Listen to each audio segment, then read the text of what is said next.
Hey y'all, welcome back for another beer review. I'm PJ, this is Mr. Adam Griffith. Tonight we're going to be reviewing Elysian Space Dust. They're out of Washington, right? Seattle? Yeah, somewhere northwest. Not anymore, I guess they're technically out of St. Louis, Missouri now. Well, Belgium, if you want to be technical. Yeah. Yeah, so Elysian, unless I've been living under a rock, which I don't think I have, but this has just kind of hit our area finally. And I've heard about it for a long time. Just saw it on the shelf one day. I was like, okay, I'm going to try this beer finally. I heard a lot of good things about it, so I grabbed it, and I definitely wanted to review it.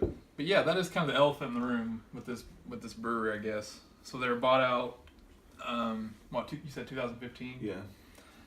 By InBev. So, there's that. I'll try not to hold it against the beer. Yeah, just like we don't do it with Bourbon County. Yeah, we don't do that with Bourbon County, which it seems like, it's unfortunate that these breweries are getting bought up. But it seems that the quality remains. I think they're just like kind of hands off. They just want their fingers and yeah, they just want the money. Hot. Essentially, they want their hand on the craft beer pulse. Because they can't make any good craft beers of their own. Yeah, because they can't. So they just buy it up. And I have my problems with that, just like a lot of people do. However, I'm going to try for this review to not go too deep into that. But as long as the beer remains good, whatever. You live fucking once. Yeah. If the beer's good, drink it. Get over it. Get over yourself too. All right. Yeah. You want to introduce our new opener? Yeah. I kicked myself forever because I saw one of these last year at Walmart of all places, and I didn't pick one up. And I think they had like 3 different kinds, and I was kicking myself because I didn't grab one of them. So I finally buckled down, bought one off of eBay because I always wanted it. And who doesn't love Hot Wheels and bottle openers? So I mean, it's the best of both worlds. Childhood meets adulthood, essentially. Here, let's have you do the honor and get it open. Is that the first time opening one? No. Oh. It opens like shit. Well, it bends the shit out of the cap if you do it, but oh well. It's the novelty. yeah. Alright, I don't know if I held that up. I'm sure a lot of you guys, if you're watching this video, you've probably heard of this beer or this brewery as well and the story behind it. On the bottle, this hopping is pure starglow energy. Oh, sorry. The hopping is pure starglow energy with Chinook and Citra and Amarillo. And it comes in at 8.2%. And this particular batch was bottled on January 16th, 2017. So what I've noticed with this is that it seems to take a long time to get here. If you looked at some of the 6-packs on the shelf, it kind of varies. Like some were as far back as November. And yeah, so luckily I found some fresher ones, but it's still like, it seems like the best and the most fresh you can get of this is like a month, at least for us out here in the Midwest. So yeah, there's that. Pay attention if you're going to buy it. All right, got it both poured, and it's really quite clear with a slight haze. Yeah. Very, very slight. Mine's going crazy in the glass. Yeah, mine is too. Well, this is what they're designed for. Yeah, these are great glasses. I don't know how well you can see the glass. Like Dogfish Head in Sierra Nevada had like a little collab, Life and Limb, years ago, and these were like, I think, the product of that. Is that correct? They spent a lot of time. They also make stout glasses, I think, with Left Hand and somebody else. They make a stout glass that's made by Spiglo, however you fucking say it. I don't know. Some French word. So yeah, we got great glassware for this. But yeah, it looks really nice. It looks like and the head on this thing is ridiculous. And that, again, that might be the glass. Yeah, the glass is definitely helping with that because I don't know if you can see that, but look at all that. Those it's bubbles like just blizzard, upside down blizzard right now. All right, so yeah, we got a lot of head on this son bitch. So we're gonna do our best to get a nose here. Juicy pine. Yeah, I get a lot of tropical fruit. Is that Citra? And you haven't had this, right? No. No, okay. I have not. I've had a few already, so. Oh yeah, beautiful tropical note, but blended well with like a West Coast style. Yeah, piney like you said, resin. piney.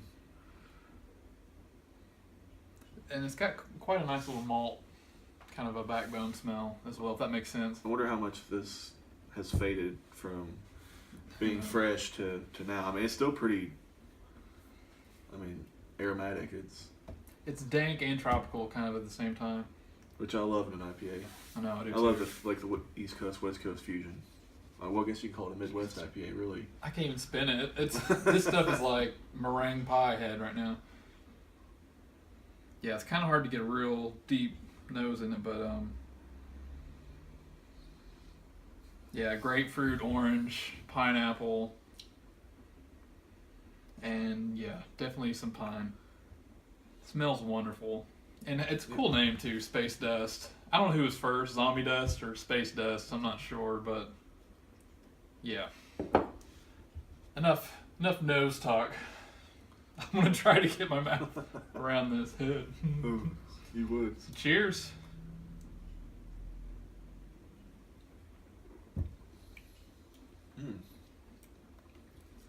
That's more, a lot of hop bitterness, and then like that juicy And just washes fruit. right Just over. Yeah.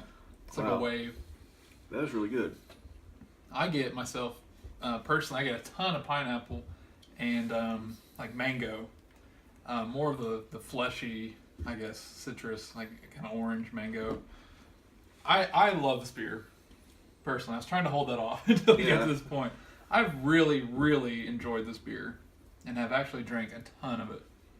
Like probably 5-6 packs in like a month.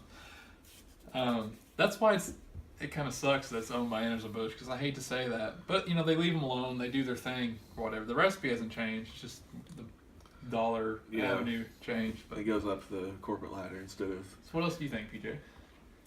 I think it's a great beer. Like, it's just one of those ones that kind of hits on every note. It's nothing, like, stupid, spectacular, like, No.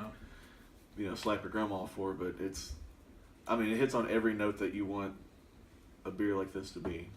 There's no weird aftertaste. Like, there's nothing to complain about. Like, I've got no complaints about this And it's beer. very easily drinkable. Like, it's just... 8.2%, you can't tell. Is it? No, I thought it was even lower. I thought it was 6.5-ish. Yeah, it drinks like a 6.5 to 7% beer, but it's 8.2. And that brings me to my next point I want to talk about. I know it's got dust in the name, but I would take this over to Zombie Dust. I don't know. I know that they're two different types of... I know it's an APA. This is an IPA, right? Yeah. Yeah, IPA. I know, but if I were in a store and there's Zombie Dust and there's this, I'm gonna grab this. Well, if we were somebody who had not had either one before, I'd like to... Yeah, we should do something like that, you know? Yeah. We always say that, but we never do. Yeah. One day. I don't know. I really, really enjoyed this beer, and I still am. And I'm really glad it's in the area. I do hate, though, that it's owned by that. It just leaves kind of a... You feel shameful just... Yeah, no, I do It's feel like shameful. you're indulging in something that you shouldn't, but at the end of the day, you still like it. I know. I just have that thing in the back of my mind where I say, you know what, you live once. If you love the beer, you know, fuck it. Just buy it and drink it if you like it, essentially. But yeah, I think it's awesome, and I love it, and I highly recommend it. I would also, rating-wise. Rating-wise, I'm going to go 94. I think 94 is fair for me. It's worthy of that, so I'm going to go 94. I'm going to go 92. Just Yeah, because we're it's not- nothing that just, Yeah. you know, blows my mind, but it's still one of those beers that's great all around. I think it's balanced perfectly well. Yeah. 94. I could almost verge on a 95, but I'm going to stick with 94, so. 93 overall from us. Yeah, there you go. Math whiz. Hell yes. If you see this, grab it. I don't think we paid here in Indiana. It's like $12.57 for a 6-pack, so That's not bad. not too bad for an 8.2% IPA. But yeah, be sure to check the dates when you go to buy it. That's crucial. As with any IPA. Yeah, thank you. As with any IPA. But this one can be deceiving, so make sure you check that.